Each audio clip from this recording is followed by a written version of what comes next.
शांति। सबसे पहले शिव बाबा का शुक्रिया, फिर पारुल दीदी का शुक्रिया जिन्होंने मुझे चांस दिया, क्योंकि मैंने ये बुक कभी भी नहीं पढ़ी थी, तो उनकी वजह से मैंने ये बुक पढ़ी।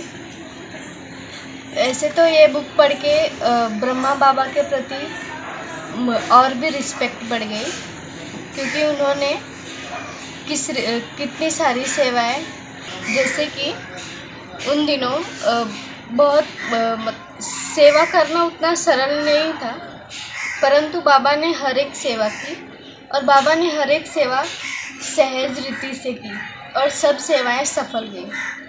उन दिनों माताओं और कन्याओं पर अत्याचार हो रहे थे, अन्याय हो रहे थे। उन्हें बाबा के पास आने के लिए उतनी परमिशन नहीं होती थी, परंतु उन्हें बाबा के कार्यों के लिए, बाबा की सेवाओं के लिए बहुत लगन थी और वो हर एक सेवा ब्रह्मा बाबा के साथ लगन से करते थे और उनकी हर सेवा सफल होती थी। तो हमें जब भी सेवा का चांस मिले तो हमें वो चांस छोड़ना नहीं चाहिए, हर सेवा दिल से करनी चाहिए। और यह बुक पढ़ के मुझ में सेवा के प्रति और भी कॉन्फिडेंस आ गया कि जब भी मुझे सेवा का चांस मिलेगा तो मैं कभी भी वो चांस को मिस नहीं करूँगी। ओम शांति। ओम शांति। ब्रह्मा बाबा की जीवन को पलटाने वाली अद्भुत कहानी का 11वां पाठ, सोचा था क्या, जिसमें अभी तक हमने जाना कि मनुष्य पे अत्याचार हो रहे थे तो बाबा ने कैसे ठोस कार्य किए। अभी हम जानेंगे कि ब्रह्मा बाबा ने विदेश सरकार, भारत की सरकार, राजा महाराजा आदि को शिव बाबा का कैसे परिचय दिया। उन दिनों बाबा ने महात्मा गांधी और रविंद्रनाथ जी को पत्र भेजा। जिन दिनों सत्याग्रह, अंग्रेज सरकार के विरुद्ध आंदोलन चल रहे थे, तभी बाबा ने महात्मा गांधी जी को एक पत्र लिखा। तो पत्र बाबा ने इस प्रकार लिखा था: प्रिय गांधी जी, पूर्ण स्वराज्य की प्राप्ति ईश्वरीय बल तथा दिव्य साक्षात्कार के बल से ही हो सकता है। यह महाभारत का युग है। आत्मबल से विज्ञान बल को जीता जा सकता है। परमपिता परमात्मा फिर से आदि सनातन देवी देवता धर्म की स्थापना कर रहे हैं। ब्रह्मा बाबा ने न कि भारत की सरकार, उन्होंने विदेश सरकार को भी यह सत्ता स्पष्ट शब्दों में समझाई, ताकि कल को उन्हें कोई कह न सके कि परमपिता परमात्मा सृष्टि पर आए और हमें कोई निमंत्रण भी न दिया। फिर बाबा ने यज्ञ की माता द्वारा प्रिंसेस एलिजाबेथ, इंग्लैंड की रानी को लंदन के एड्रेस पे एक पत्र लिखा। वो पत्र यज्ञ की माता द्वारा इस प्रकार लिखा गया था कि प्रिय बहन, मैं आपको आत्म अनुभूति के विषय पर यह पत्र लिख रहे हैं। जैसे कि हमारे यहाँ जितने भी भाई बहन आते हैं उन्हें दिव्य दृष्टि का साक्षात्कार हुआ है।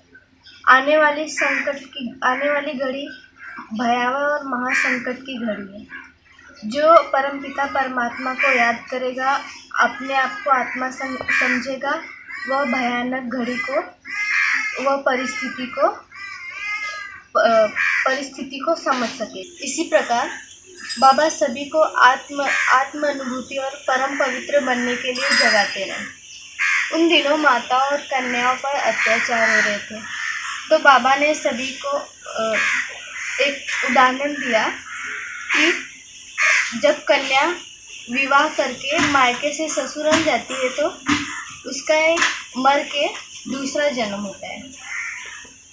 उन्हें एक संबंध छोड़ दूसरा संबंध अपनाना पड़ता है। इसी प्रकार ईश्वर का बनने के लिए देह के संबंधों को छोड़ परमपिता परमात्मा का बनना पड़ता है।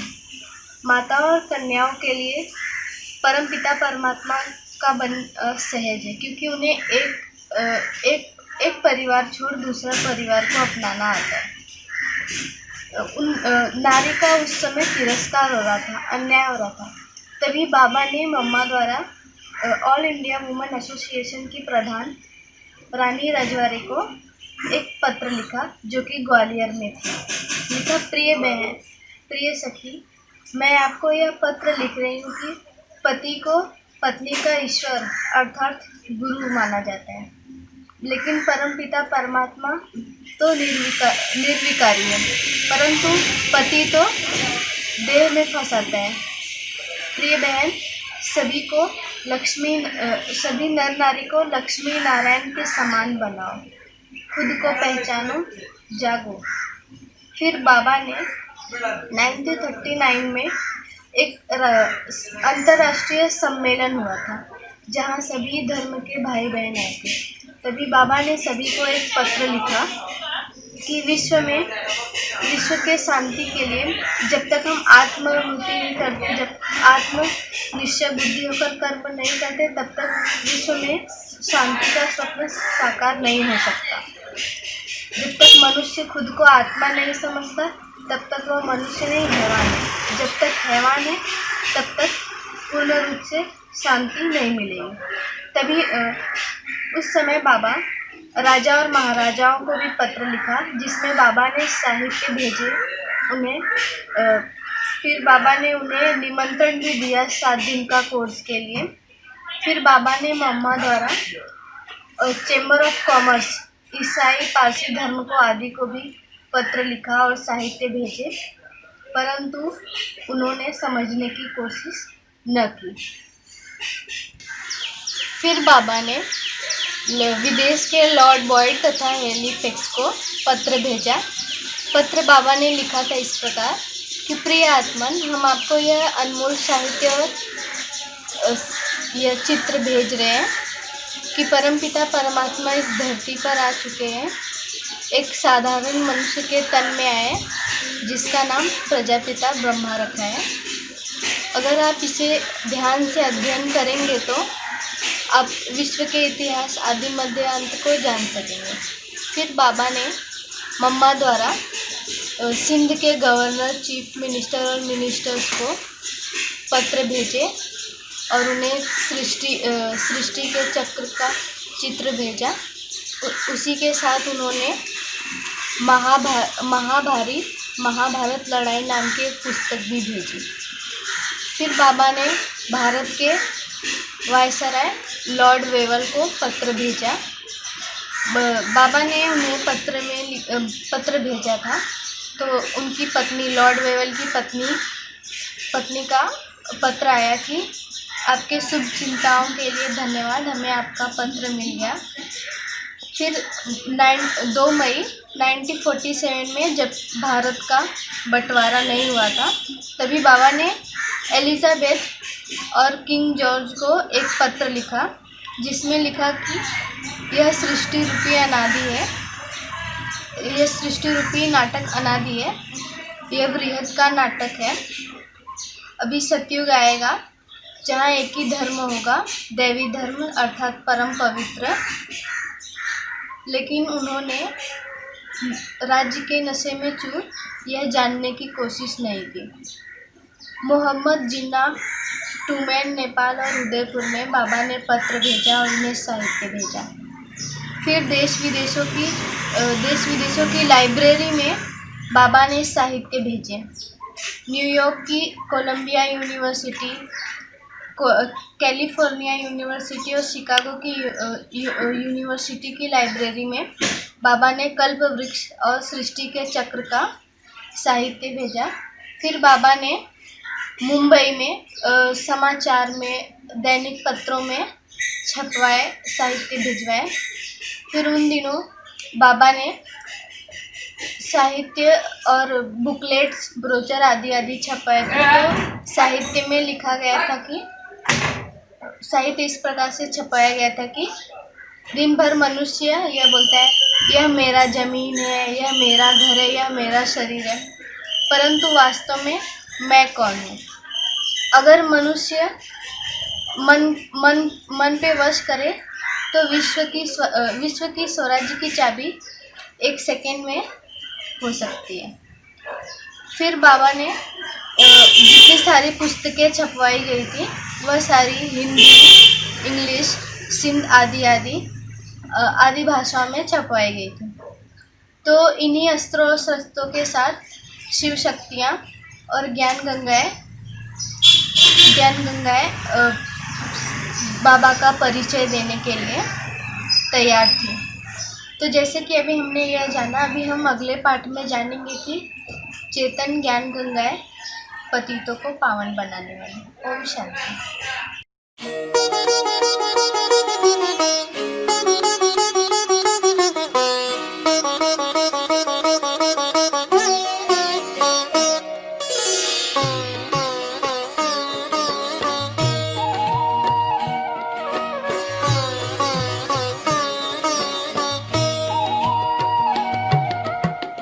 भारत की भूमि पर एक दिव्य पुरुष ने जन्म लिया।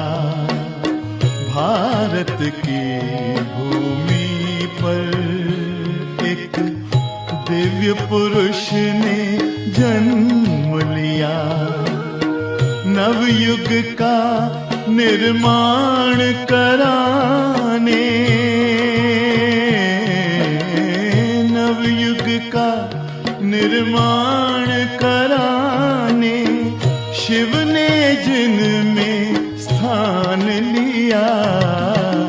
भारत की भूमि पर एक दिव्य पुरुष ने जन्म लिया। भारत की भूमि पर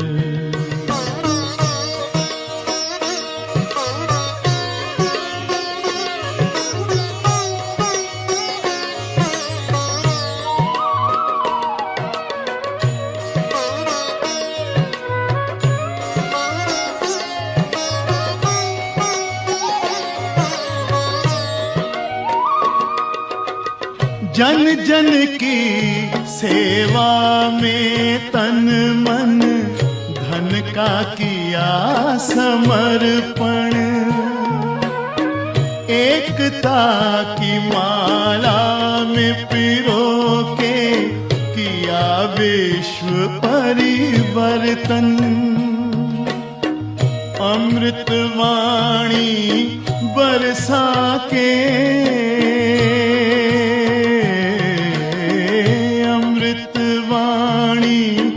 बरसा के सबका जीवन सुखदाई किया। भारत की भूमि पर एक दिव्य पुरुष ने जन्म लिया।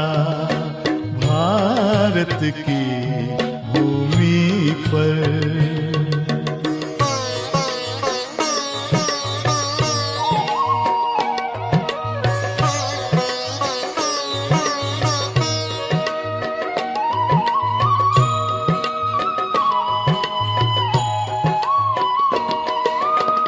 आत्मज्ञान करा के सबको मान शान अभिमान छुड़ाया। पहले आप ये मंत्र पढ़ा कर सबको आगे बढ़ाया। नष्टो मोहा स्मृतिर्लब्धा नष्टो मोहा स्मृतिर्लब्धा बन। गीता ज्ञान साकार किया।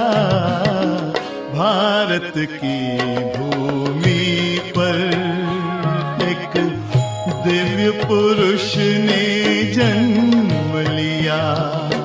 भारत की भूमि पर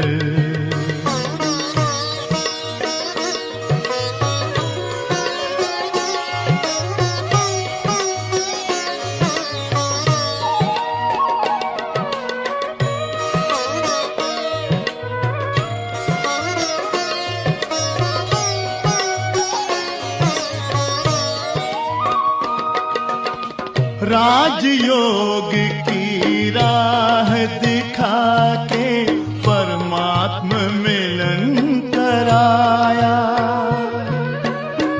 दिव्य दृष्टि दे करके उन्होंने मानव से देव बनाया।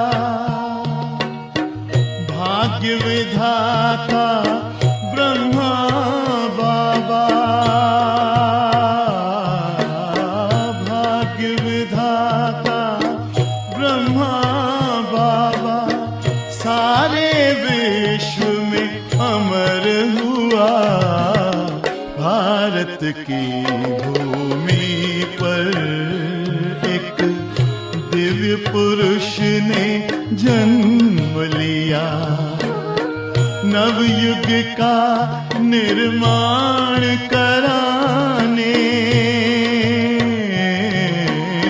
नवयुग का निर्माण कराने शिव ने जिनमें स्थान लिया। भारत की भूमि पर एक दिव्य पुरुष ने जन्म लिया। एक दिव्य पुरुष ने जन्म लिया। एक दिव्य पुरुष ने